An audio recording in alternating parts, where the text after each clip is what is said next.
बदलाव का माहौल है। उत्तर प्रदेश में भारतीय जनता पार्टी की सरकार का पतन निश्चित है और जनता बिल्कुल इंतज़ार कर रही थी बेसब्री का से कि वो उन्हें मौका मिले और इस सरकार को वो उखाड़ फेंके, क्योंकि पिछले 5 सालों में इस सरकार की विफलता से जनता बिल्कुल ऊब चुकी है। क्या लगता है इस बार साइकिल दौड़ेगी या हाथी की मस्त चाल रहेगी सर? ये तो हम भी 6 बजे शाम को आपका जो पोल आएगा उसको देखेंगे, लेकिन मेरी इच्छा यही है कि उत्तर प्रदेश में बहुजन समाज पार्टी की मुखिया बहन कुमारी मायावती जी 5वीं बार मुख्यमंत्री बने और सर समाज के हित में वो कल्याणकारी कार्य करें। अब फैसला जनता का जो होता है उसे जनादेश माना जाता है, उस जनादेश को स्वीकार किया जाता है। मीडिया से लेकर आम जनता तक की एक राय है, ये जानना चाहते हैं कि सांसद अफजल अंसारी बीएसपी से हैं और भतीजा जो है वो समाजवादी पार्टी गठबंधन से चुनाव लड़ रहे हैं। इन चुनाव को देखते हुए कैसे मैनेज किया जा रहा है, क्या इस पे क्या चर्चा होगी सर? अब मैं घर पे बैठा हुआ हूँ और ये वास्तविकता है कि मैं गाज़ीपुर का संसद सदस्य हूँ। भतीजा भी, जहाँ तक आपके कैंडिडेट होने की बात है, वो मेरे बड़े भाई हैं सिबगतुल्ला अंसारी साहब, उनका बेटा है, वो चुनाव मैदान में ही है और समाजवादी पार्टी के सिंबल से चुनाव लड़ रहा है।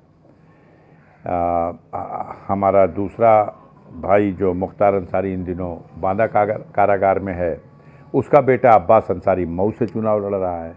वो इन्हीं के गठबंधन के छड़ी सुहेल देव भारतीय समाज पार्टी के सिंबल पे लड़ रहा है। तो ये लोग जनता के बीच में अपनी किस्मत आजमा रहे हैं। इनके दल, इनकी पार्टी के लोग इनका प्रचार कर रहे हैं। जहाँ तक मेरा सवाल है, मैं इनके प्रचार में कहीं न गया, न कोई अपील हमने जारी की। मैं आज भी बसपा का सांसद हूँ।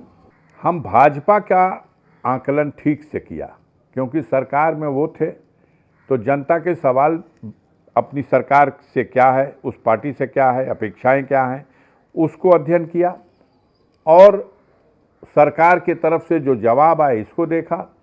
जनता में जो बेचैनी है उसे महसूस किया। आज हमें ये लगता है कि इस 54 सीट में अधिकतम 14 और 10 के बीच में भारतीय जनता पार्टी सिमट जाएगी। गाजीपुर में कुछ रहेगा सर?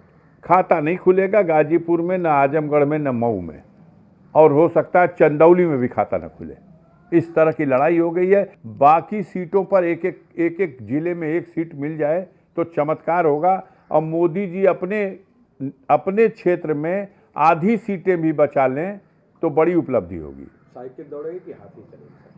अब इसका तो आप आकलन कर रहे हो, हर जगह घूम रहे हो, आप उसको देखो। हमारी जो रणनीति है उसके हिसाब से पार्टी चुनाव लड़ रही है।